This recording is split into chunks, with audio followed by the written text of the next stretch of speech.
পুরুলিয়ার একটি ছোট গ্রাম নন্দনপুর। প্রতি বছর এখানে জমজমাট রথযাত্রা হয়। এখানেই গ্রামের লোকেরা সবাই মিলে একত্রিত হয়ে রথ তৈরি করে। প্রতি বছরের ন্যায় এবছরও রথ তৈরি হয়েছে। রথের আগের দিন ঠিক একটা অলৌকিক ঘটনা ঘটে। এই গ্রামেরই একটি ছোট্ট ছেলে ভোম্বল। সে খুব বুদ্ধিমান আর সাহসী। সে দেখতে পায় যে রথটা হঠাৎই চলতে শুরু করে। আরে আরে, এ কি দেখছি? রথ নিজে থেকে চলছে? এরকম তো কোনোদিনও দেখিনি। যাই, সবাইকে গিয়ে খবরটা দিই। এই দাদা দাদা, এই দেখ, রথের চোখ মুখ আছে। রথ কি কথাও বলতে পারে? রথটা হঠাৎই নিজে থেকে কথাও বলতে শুরু করে। চল না দাদা, সামনে গিয়ে দেখি, আর আমরা একটু রথের সাথে কথাও বলি। কি সুন্দর রথ! সত্যি তো এ এক অদ্ভুত ঘটনা।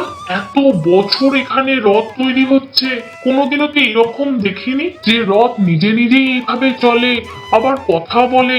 সত্যি তো এ এক অবিশ্বাস্য ঘটনা।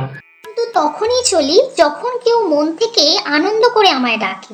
এই গ্রামের মানুষরা কত ভালো, কত আনন্দ করে আমায় বানিয়েছে, তাই তোমাদের ডাকে আমি সাড়া দেব না? তবে আজকালকার ছেলে মেয়েরা, বিশেষ করে শিশুরা, সারা দিন মোবাইলে ব্যস্ত থাকে। তারা আর কেউ রথ টানতেই চায় না। এই কারণেই আমার মনে খুব দুঃখ, জানো তোমরা। চলো বন্ধুরা, সবাই মিলে আমরা আজকে রথ সাজাই। রথ আমাদের বলছে যে ও নাকি আমাদের ছেড়ে চলে যাবে।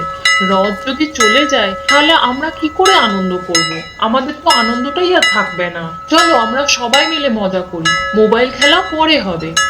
রথের দিন সকালে ভোম্বল আর তার বোন এবং পাড়ার আর সমস্ত বাচ্চারা সবাই মিলে রথ সাজালো। বাচ্চারা মিলে একসাথে রথ টানতে লাগলো। রথ আনন্দে খুশি হয়ে বলল, এবার আমি তোমাদের সব ইচ্ছা পূরণ করব, শুধু হাসতে থাকো আর মিলেমিশে থেকো। হঠাৎ আকাশ থেকে রঙিন ফুল পড়তে লাগলো, আর পুরো গ্রামে ছড়িয়ে পড়লো খুশির আলো।